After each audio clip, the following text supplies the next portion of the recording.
Hop, Skip and Jump started in 1982 because I met a lady whose daughter was so disabled in the 1930s that she had looked after her every single day for 44 years and not had a day off. When I asked her why she didn't have a day off, she said, "Who could I possibly ask to look after Felicity, who is so disabled?"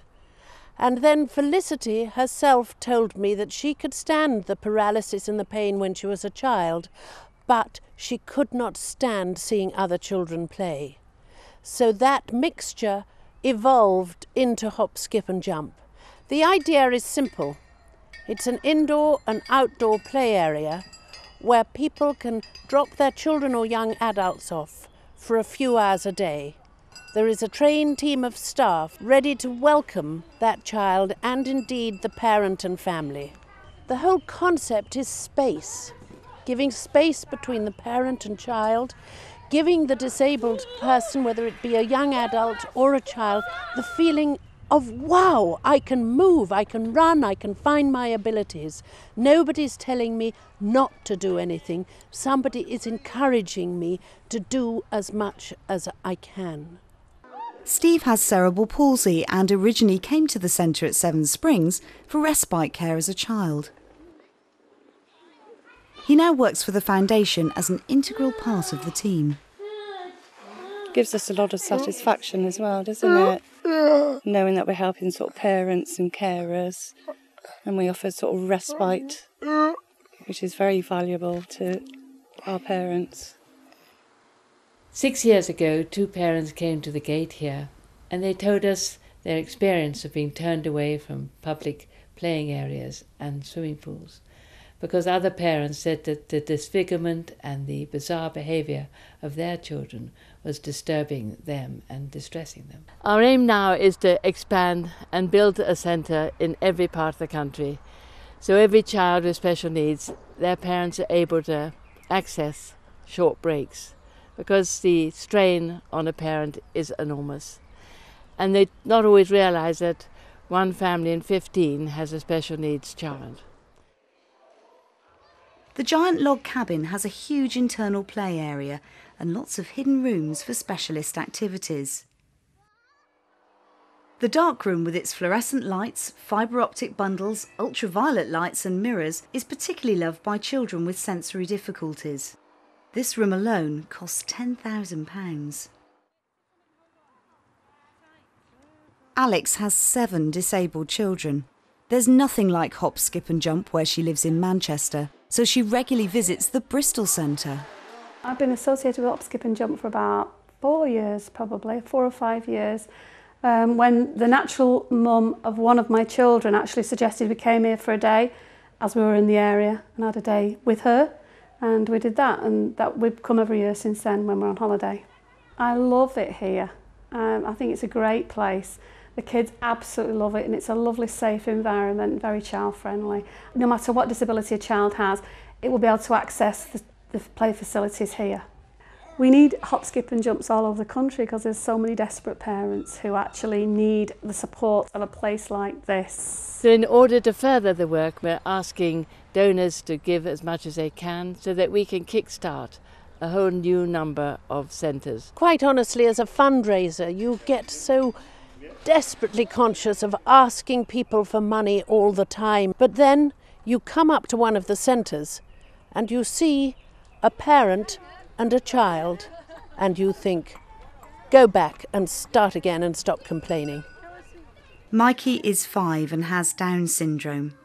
Initially it was thought he was also completely blind, but following tests it was established that he has some sight.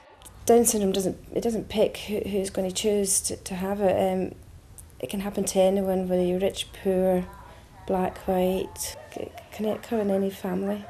My first daughter was stillborn, so I was just pleased that my son was alive and that he was going to be alive, sort of thing. He wasn't going to be, terminal in that respect.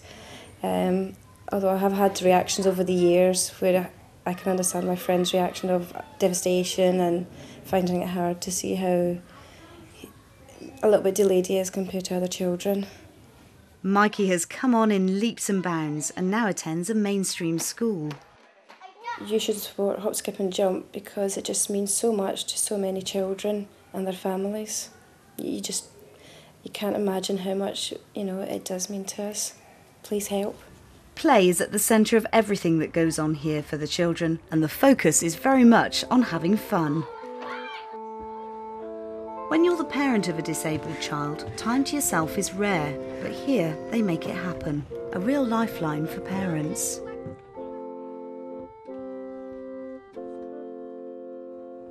Chris has Asperger's syndrome.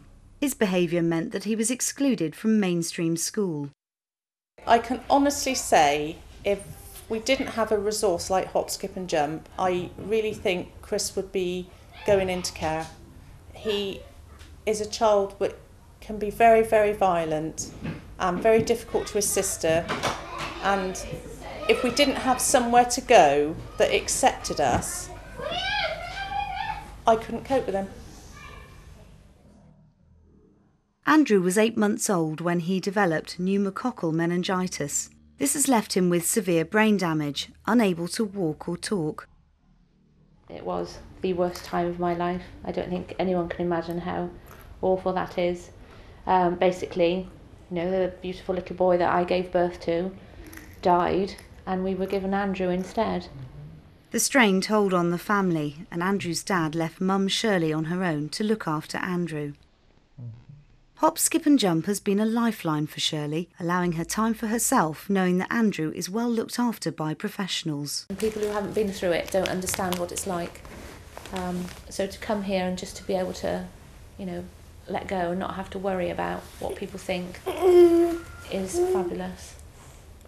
One thing, however, is crystal clear. Of all the remarkable help already given, more will always be needed.